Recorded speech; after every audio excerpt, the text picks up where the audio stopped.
आला होता त्यावेळेला माननीय मुख्यमंत्री माननीय उपमुख्यमंत्री यांनी त्याच्यावरती भाष्य केलं होतं।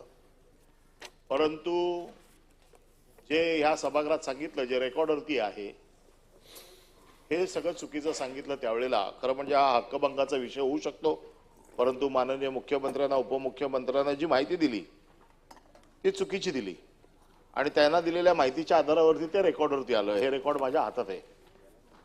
प्रश्न असा आहे की ही HSRPC जी आहे ही सिक्युरिटी रिझोल्यूशन प्लेट जी आहे ही लावण्याचं कारण वगैरे सगळं आपण दिलेलं आहे, परंतु जे काही दर आहेत हे दर आणि त्या दराचं केलेलं समर्थन माझ्या हातामध्ये आता 1 2 3 4 5 6 7 8 राज्यांचे दर आहेत। या 8 राज्यांचे दर आणि अधिकृत त्यांच्याकडनं त्यांच्या वेबसाईटवरनं त्यांच्याकडनं आलेली बिल यांच्या सकट आहे। त्या दिवशी जो काय बिल जे काय सांगितलं गेलं की महाराष्ट्राचे जे काय दर सांगितले गेले 450 रुपये दुचाकी वाहन, 3 चाकी वाहन 500 रुपये आणि 745 रुपये हे दर त्यावेळेला सांगितले गेले। त्याच्यात सांगितलं की जीएसटी नाहीये आणि म्हणून हे दर एवढे कमी वाटतायत।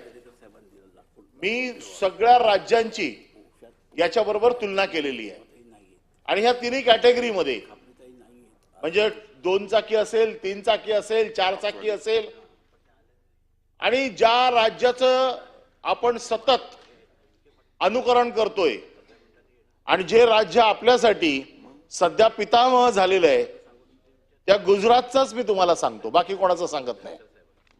गुजरातमध्ये आपला आता रेट आहे 450 रुपये विदाउट जीएसटी। गुजरातमध्ये तोच रेट आहे 160 रुपये विदाउट जीएसटी।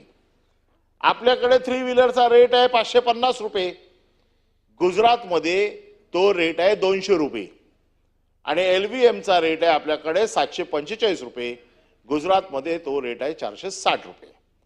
याच्यावरती जीएसटी बाकीचे फिटमेंट चार्जेस हे सगळे पकडले तर आपल्याकडचे चार्जेस 2 व्हीलरला 531 रुपये, 3 व्हीलरला 549 रुपये आणि 3 व्हीलरला 879 रुपये होतात।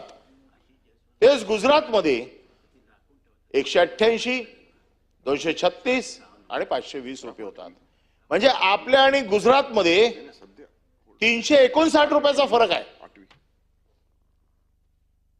या सगळ्या राज्यामध्ये ही सारखी प्लेट लागणार आहे। हे मी 9 राज्यांचंच आणलेलं आहे, बाकीच्या राज्यांचं पण आणू शकतो।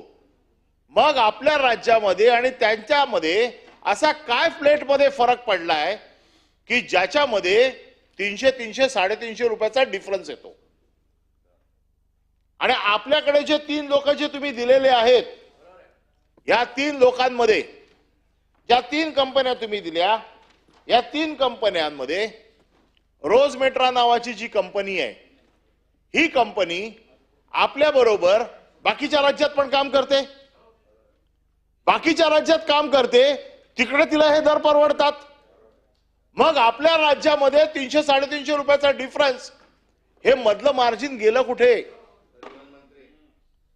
आणि ह्या रोजमेट्रा कंपनीला महाराष्ट्र शासनाने महाराष्ट्र शासनाच्या परिवहन खात्याने ब्लॅकलिस्ट केलेलं आहे। ब्लॅकलिस्ट कशाला केलंय? तर खोटी बँक गॅरंटी दिली म्हणून।